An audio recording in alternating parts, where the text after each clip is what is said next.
find this really beneficial and yeah, quite meaningful. I will go ahead and share my screen. Getting fairly proficient at this now. So you can see my screen there, Jessica? Yep. Okay, great.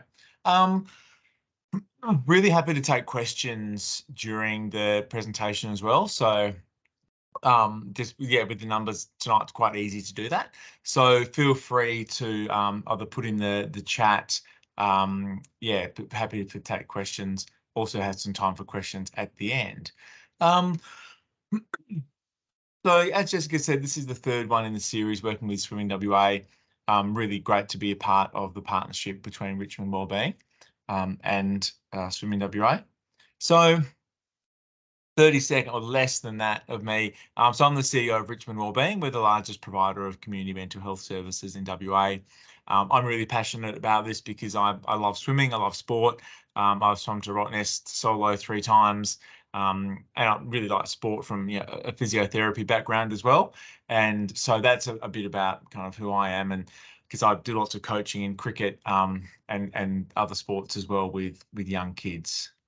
So really passionate about that. I guess the key for Richmond Wellbeing, we've been around in WA for almost 50 years.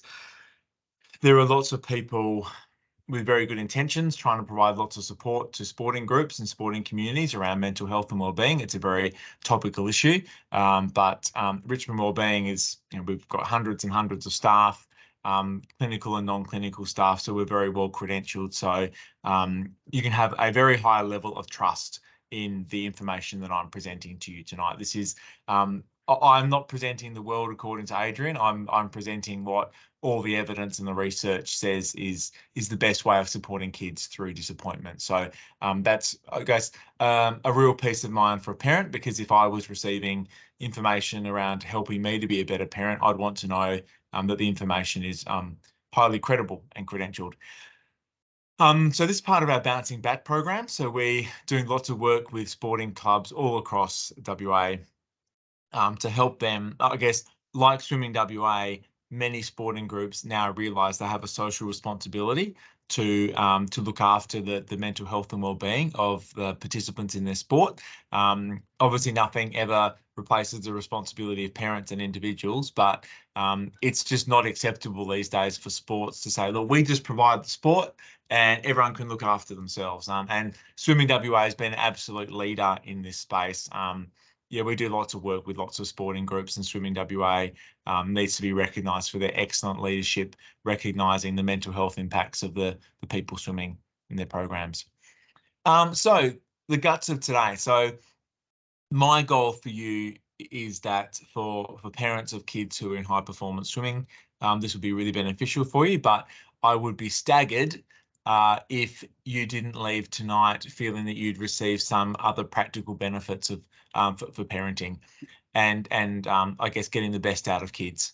And I guess I'll recap a couple of things that I've mentioned on previous presentations, and I get into things specific to disappointment, but because these are the fundamental building blocks of everything we talk about around, and this is not just how to get the best out of kids in high performance sporting environments, it's about how do we get the best out of kids full stop, and how do we develop great people. So coaches are here to develop the athlete. We are here to develop the people. So our little humans, our little kids who we're looking after, it is our job to do everything we can to get them, to develop them into the best, most well-rounded adults. And that's how we need to approach this. We're not parenting elite athletes, where we're parenting kids who we love. And it's actually really important for our kids to realize there is a difference in the way that we view them. And that we don't walk and talk sport or elite sport or swimming every day with our kids. There needs to be a circuit breaker. Our relationship with them is parent-child first and foremost, not coach-athlete. And of course, we wouldn't say, well, I'm your coach, but if we can, as parents who want the best for our kids, we can often, that can be the dynamic in the relationship. And it's quite a balance, because it's a great thing to expect the best out of your kids. So this is an important take-home message from the beginning. I'm not for a moment saying don't expect lots of the kids. we don't want any kids to be under pressure. We just want to love and accept them because, as we know, that that doesn't win gold medals.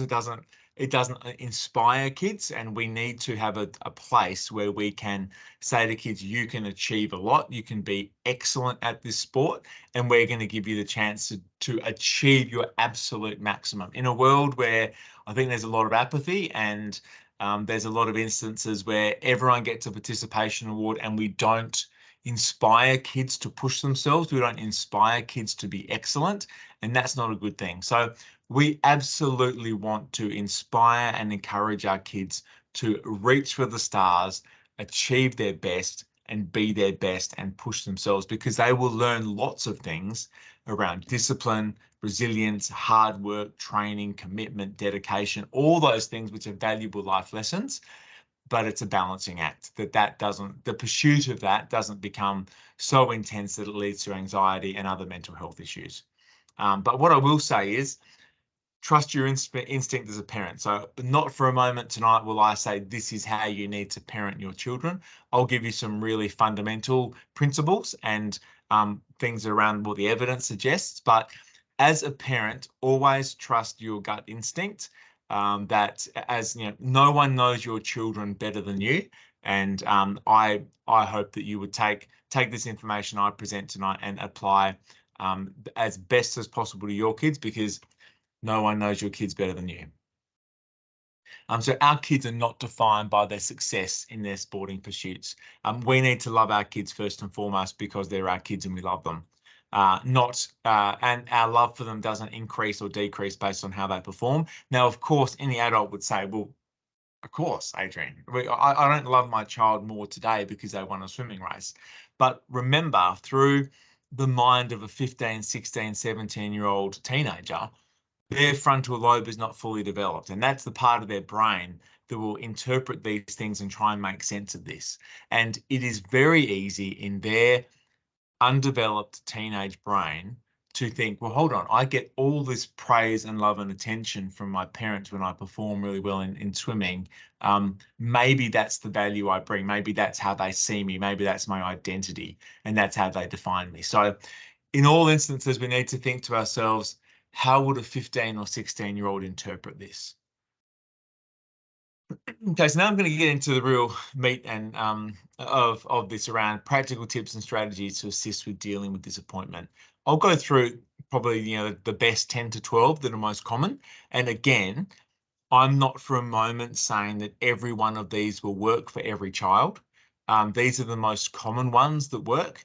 But again, you'll need to apply, you know your child better than anyone, and you know the circumstances that they're working through. So I'll present lots of strategies that can work, and you just use your intuition and skill as a parent to work out what's going to work best for your child at the right time. And look, sometimes it's one strategy, next week it's a different one. There's no hard and fast rule, and there's no formula that they're being presented, because as anyone would know, being a parent, it ain't easy. And if there was a formula, we'd all be getting a hell of a lot more sleep. So number one is identify your child's skill, talent, and ability. So we want our kids to have an area of their life where they can really excel and succeed, and we want our children to be in that place where they can really use their skills for the best of their ability. Now, obviously, it's in these environments that they can have some disappointment because they are then inherently seeking and striving to try and do the best. But children need a place in their life where they know, I can do this. I'm actually really good at this. And everyone has a skill somewhere. And the great benefit of this is that it actually builds confidence and self-esteem. And that is a very good fundamental building block to help a child deal with disappointment. So as we'll see in these practical tips, it's really broken into two things. One is, what are the things that you can establish in your child's life day to day that build a platform and give resilience when your child experiences inevitable disappointment? So how do you build that self-esteem? How do you build a strong parent-child relationship? How do you develop in them a strong sense of self? All of these things are the good protective mechanisms. The other things are, when disappointment comes, how do you deal with it in that moment, in that hour, in that day? So as I go through these, is a really good way, in my mind, I separate these. What are the things we're doing day to day that build resilience? And what are the things we do to react in that moment to disappointment? So having a good skill and ability of your child is a great way of building confidence and self-esteem that gives them more resilience when they face disappointment. The next one is when your child is feeling disappointed, actually name that up. So actually say to your child, have that conversation. Look, I know you're really disappointed. Let's talk about this. That's say, look, I know you wanted to go out there today, you wanted to get this time, you wanted to achieve this result. I can see you're really disappointed. Now, why is it important to name up the feeling? Well, sometimes children can't put a word to a feeling. Sometimes they just can't link the dots. As I said, their brains are still developing. So sometimes us putting a word to it helps them and think, okay, that's what I'm feeling. I'm disappointed. The other really important thing is that if we attach the word disappointment to it, it stops our child, hopefully, from attaching words like failure to what they've experienced. So we never want our children to feel like a failure just because they didn't achieve what they wanted to in a race. Again, because if we love them first and foremost because they are our children, they won't consider themselves a failure, hopefully, when they don't achieve what they want. So poor results in sport is a disappointment. It's not a failure. It's not a disaster. It's not the end of the world. It's not their life has no meaning. All these things, children's minds can be fantastic at catastrophizing things. Sometimes adults can as well. But if we name it up and say, look, I can see you're really disappointed, that's actually quite reassuring for the child because they think, okay, yeah, it's just a disappointment. I'm not a failure. I haven't failed here. It's not a disaster. So next one, once you name up that feeling, it's great to say to children, look, I know you can work through this. You can deal with this. We can work through this together. And that's quite reaffirming for your child because, again, through the mind of a 15 or 16-year-old, it's very easy for them to feel overwhelmed by a feeling of disappointment. And for some, it might be the biggest disappointment they've ever faced in their life. So it may seem completely insurmountable. So again, let's not look at it in our mind and think, oh, look, sure, you didn't win a race. It's not the end of the world. Bigger things will happen. Well, maybe this is the biggest thing your child's ever gone through. So naming up as disappointment is important, and then affirming, but you know what? I know you can get through this. I'm here to support you. You're capable of handling this. And it's quite reassuring for your child and helps them to put the disappointment in perspective and realize that it's not the end of the world. Life will continue to go on.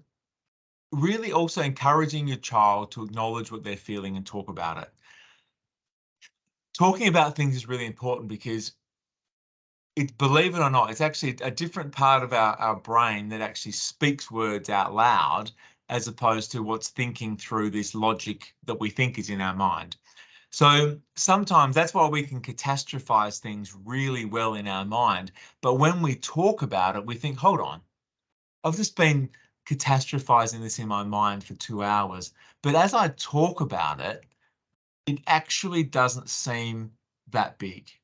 And read why that happens again is because it's different parts of our brain that are processing these things. So encouraging your children to talk about it is really important. And this is why we say a problem shared is a problem halved, because as we hear it, we can think, hold on, this isn't as big as what I thought it was. It's not as big as what I was building this up to be.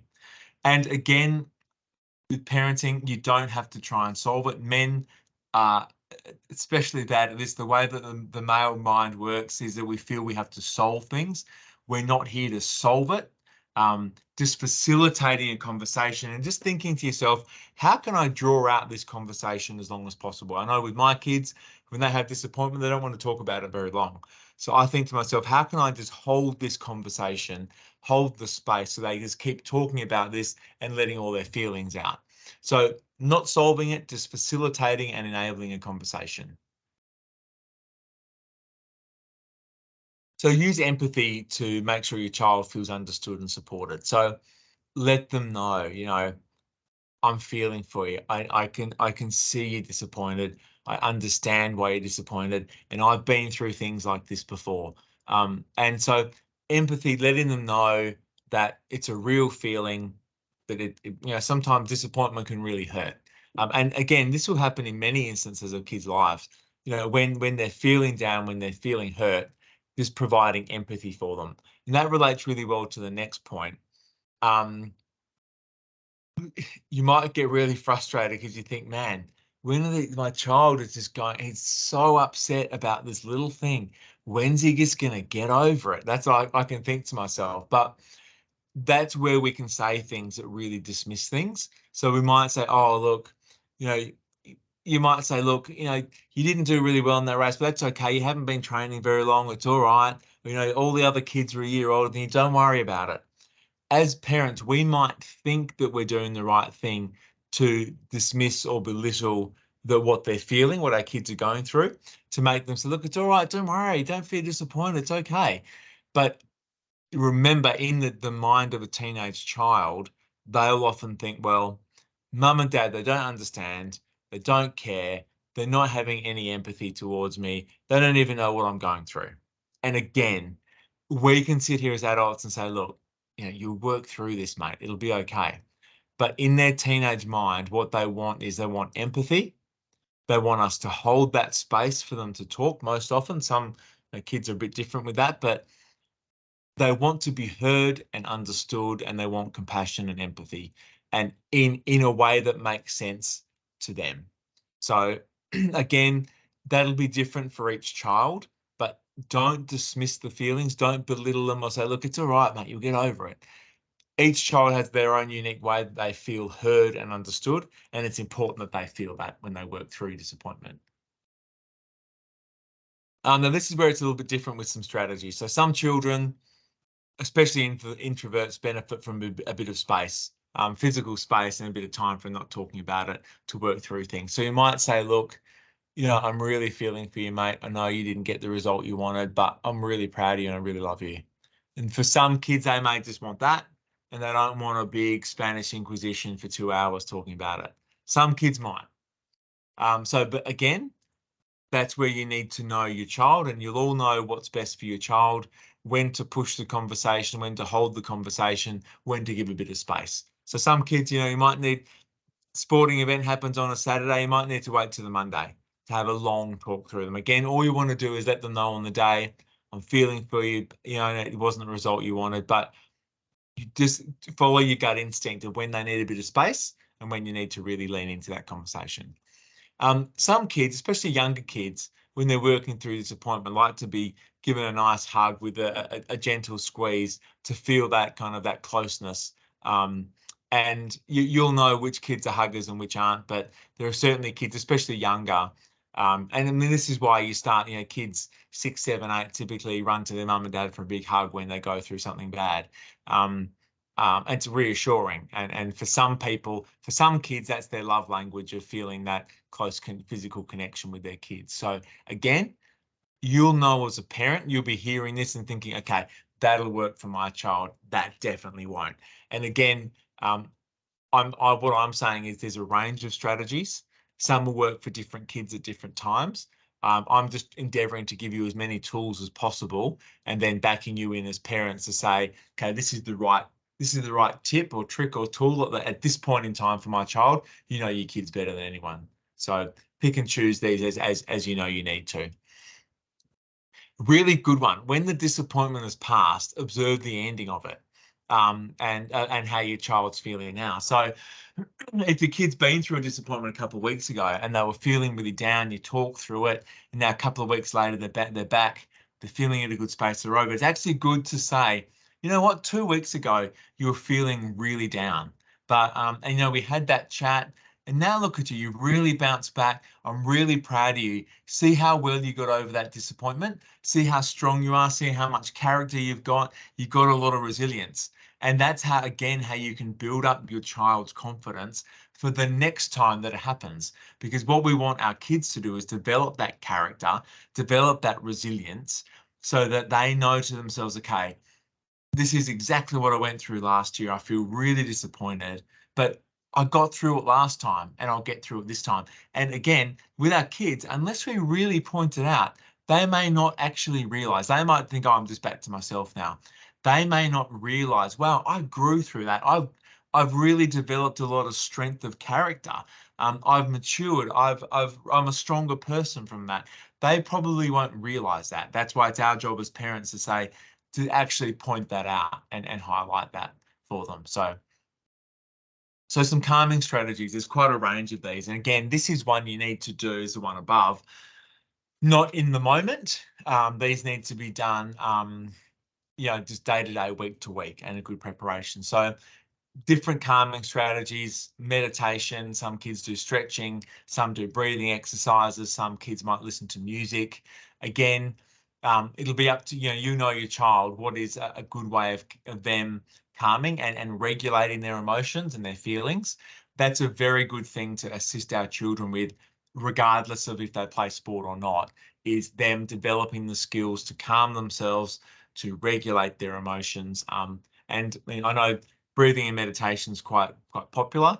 Breathing, and I know from my time as a respiratory physio, a very strong link between good breathing and deep breathing and working and the physical connection as well. But again, trust your instincts as a parent, but it's very important to teach our kids the self-regulation skills to manage their emotions and calming strategies. So again, this top one sounds kind of counterintuitive from what I've said before, but we need to help our kids put disappointment in perspective.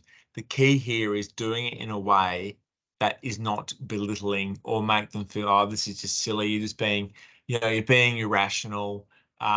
Make them feel heard and understood, that we have empathy for them, but you can put it in perspective. And so, look, you didn't get the result in this race. There's a whole season coming up. There's lots of other opportunities down the track.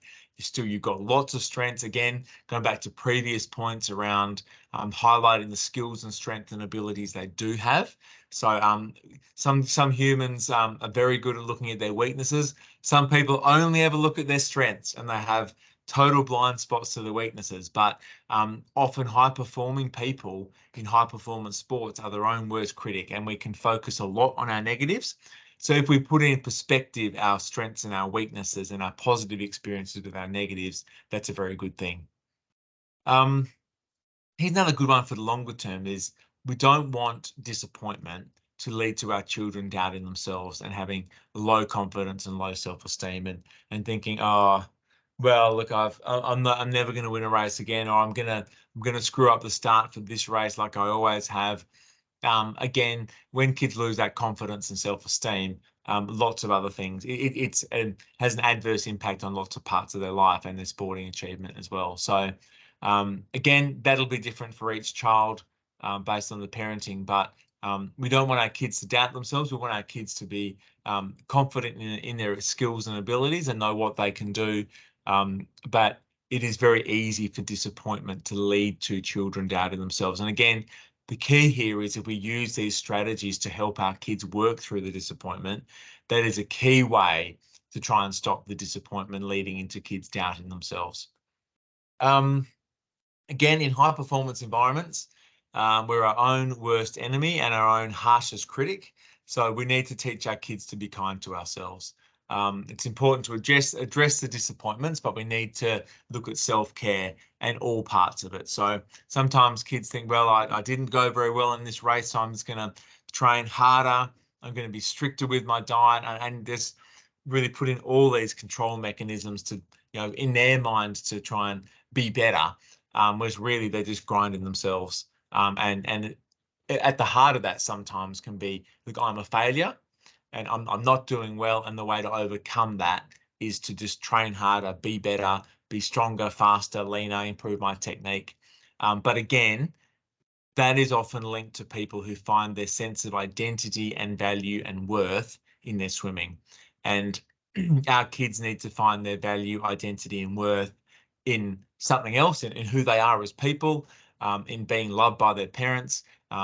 If they find that value and worth purely and solely and primarily through swimming, that's when disappointments lead to doubt in themselves and lots of adverse outcomes for them. So kids who are training really hard, they need to be told, relax occasionally, put yourself first occasionally, be kind to yourself.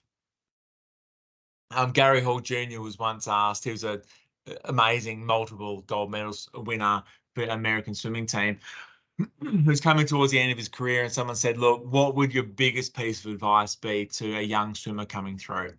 And he said, look, you work really hard as a swimmer.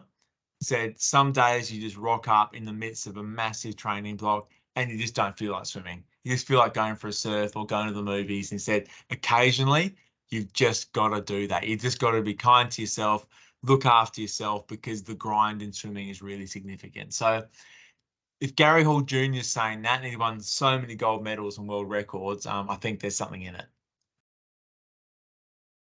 So we'll coming to a close shortly. So surround yourself with good people who have a positive influence. Sometimes this means people quite separate to sport. So they're the saying that people are often the sum of the 5 people closest to them. So you want your kids to be around other positive people who can overcome disappointments, and have that character that you're looking for in your children. And obviously that can be hard to find sometimes because kids all struggle with these things. But one good way is having a group of friends outside of the competitive sport that they're playing, because otherwise, if they're having a bit of a bad patch, then they're catching up with friends who are all doing well and exceeding, succeeding and excelling in elite sport. It can be very hard for our kids to get away from that disappointment. So having other groups of friends. Also, if the vast majority of your friends are in swimming, it means if you lose the love of swimming or you want to leave swimming, then you're also leaving your friends. So there's lots of evidence and research around having a great sense of belonging and great mental health and well-being when people, and not just children but adults as well, have friend groups in multiple different groups in the community. So that could be across different sports, or it might be Girl Guides or a music band, whatever it will be. But having diversity in our groups of friends is also really good. Because swimmers and people who do elite sport could be very different to an art or drama group or other community groups. So it's very good. That's how that can really help us get a good perspective on things as well. Another big one, get back in the game quickly. Don't take a long break. It only makes it harder. So if our kids have a bad swimming result, a bad race, they think, oh, I'm just going to miss this race. I think I've got to train harder. That didn't do well. I just want to miss the race. I'm going to take a week off. It only makes it harder after disappointment. It gives more time for our mind to start catastrophizing things and build it up to be bigger than what it is. So getting our kids, as the saying is, back on the horse. So last thing, just in closing, this is, again, similar things to what I said at the previous presentations, is when do we give our kids the best, our best? When do we give our kids the most energy, praise, happiness, and joy? It can't just be when they win. Obviously, when they win, we're totally wrapped for them. But we need to be consistent and measured in this. We need to reward effort, character, hard work, and improvement above success. So that's because if our kids only get our best when they win, only one child can win one race at a time. But we want our kids to know every child can develop character, can work hard, can improve. And that's what we want to be rewarding in our kids. We want our kids to know that we're super proud of them when they put in effort, they work hard, they demonstrate strength of character and improve, because every child in every race can achieve that. And we want to make sure that we're giving our kids our best, whether they win, lose, or draw. Any questions? I will stop sharing my screen. I think people can either raise their hand and say the question out loud, or they can type if people know how to type in the chat.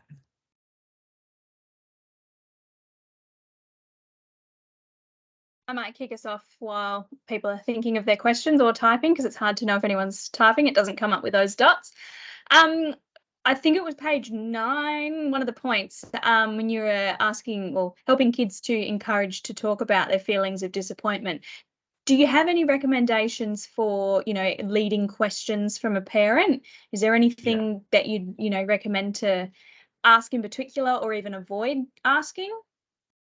Yeah, so you want to use quite open-ended questions that really just keep the conversation going. You can also share things of your own experience, being careful not for the child to feel it's diminishing their own. But I mean, the classic would be, gee, how did that make you feel? When that occurred. And the things about, what do you think I can do to help you to work through this? Um, and but I mean, it's yeah, I guess the key parents will know based on the circumstance, but it's really open-ended questions that are not a yes or no answer, that don't have like a correct a right answer or a wrong answer. And it's really just you seeking to understand how they're feeling and what you can do to help them. And amongst that reassuring, look, I'm here for you. I'm just, I want to chat about it because I care for you. I'm just like to know kind of what you're going through. But um, I go about it thinking, okay, what's the way that I can keep this conversation going the longest? Because kids will often just want to close it down. Oh, it's fine. Yeah, I'll get over it. But I just think, how can I draw this out? And how can I keep asking open-ended questions and follow-up questions from what they say? So, but I do some things you do try and avoid is avoid asking a why question. Say, well, why would you do that? Why do you feel that way? Because anytime you have a why, people think, oh, hold on, I'm being interrogated here. I've done something wrong. And what I'll often do is instead of saying, oh, why did you do that? Or I'll just say, oh, this question just popped into my mind about, if this occurred, what do you think might happen? And that's an easier way. And the child's mind won't pick up that we're actually asking a why question, but it just rephrased it. So that's a really good one. Because also when you say, oh, this question keeps coming into my mind, your child will think that there's your child and you, and there's this question that's separate to both of you that's just out there. As opposed to if I said to my child, why do you do that? They will think, okay, I'm being interrogated. My dad's standing opposite me, interrogating me. And it's amazing. People think, oh, well, would that strategy work? It absolutely does.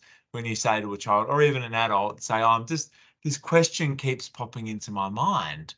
And then it's a far less confronting way for people to address it. Perfect. Did anyone else have any other questions for Adrian? Oh, thanks, Andrew. No, beautiful. I guess the only other point I had, Adrian, is would you change any of those points if they were to be aimed at an adult, say someone that was over the age of 21 or, in a working capacity or a professional life? Are all these points still relevant? Yeah. So believe it or not, coaching children and teenagers is not that different to coaching adults in some instances. The major difference would be that I guess what we'd say sometimes, you can, well, with adults, that's the time you can actually say, look, you need to be better than this. You need to work harder. And not if you remove sport, for people in their 20s. So I lecture at Curtin University with adults, and it's easy then with adults to say, look, actually, you're just not working hard enough. You're not doing the work to learn the material. I would not do that with a child unless you're really sure that it would be received well. But I think with adults, when you have a close relationship, you can actually be a bit firmer with them and say, look, you actually need, if you want to change this in your life, you need to do this kind of right now. But the basic premise there is exactly the same. It's around, again, I guess the two things. One is building day to day, week to week, that character and those skills to be more resilient and have more confidence. And then it's the skills in that moment. And that's a very common principle with many things around mental health and well-being. So we, as adults, we also need to be thinking, what are we, same with adults, what are we doing to build that resilience, that strength of character, day to day, week to week? Awesome. Thank you for that. Did anyone have any last little thoughts before we wrap up and give you an extra couple of minutes on your Monday night? I'm sure Married at First Sight or something's just started.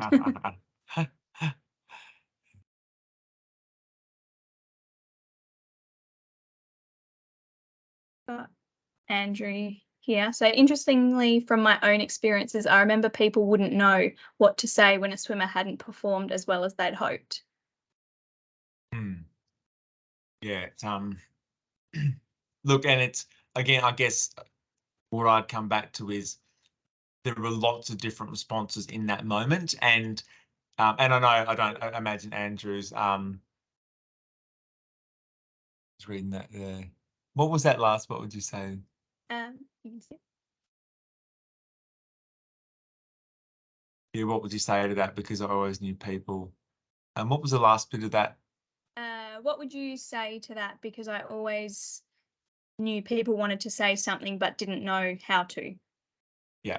Well, I would, if it was someone who I knew a little bit, I would say, look, unlucky, and this happens in all sports. I'd say, look, really unfortunate, but better luck next time. I'm sure you can bounce back in the next race. So they're the sorts of things I would say as a small thing to kind of help someone put in perspective and to make them maybe not feel that they're in, that they've failed. Just to say, look, unlucky. I'm sure you'll bounce back. You're an excellent swimmer. You'll bounce back and perform really well in the future. So that's what I would say as a small thing. But then as a coach or as a parent, I kind of go back to what I said at the beginning. There's so many different avenues and there's so many different circumstances that, and it's unfortunate that it takes a bit more nuance to work through this, but this is why I've mentioned many strategies, because based on how well you know that person and the individual circumstance of that person and how that person interacts from their social and emotional intelligence and those things, there's lots of different variables. That's why we need to have a large range of strategies that you could use. So again, of the 12 or 14 strategies I've mentioned tonight, probably for my eldest son, I'd only use 4 or 5. And for my middle child, I'd use a totally different 4 or 5 because they're very different people. And so yeah, that's how I'd kind of break it down from a 1 or 2 sentence in the moment to reassure someone, and then the longer term over the days and weeks. Awesome. But certainly one thing I would say is for people realizing that their identity and value and worth as a person is so much more than just their swimming is a very good starting point. Yeah, absolutely. Awesome. Well, thank you very much, Adrian. That was a very insightful webinar. Guys, if you do have any follow-up questions or anything, feel free to send me an email. I can always pop you in touch with Adrian if you've got any urgent questions or any feedback or anything like that. But apart from that, thank you all for your tonight. It was really good to have you on, and hopefully we'll learn something. And we'll have our next Richmond Wellbeing seminar or webinar, I should say, next month. So keep an eye out for that on our socials. But again, thanks everyone. Thank you, Adrian, and have a good night. See you later, everyone.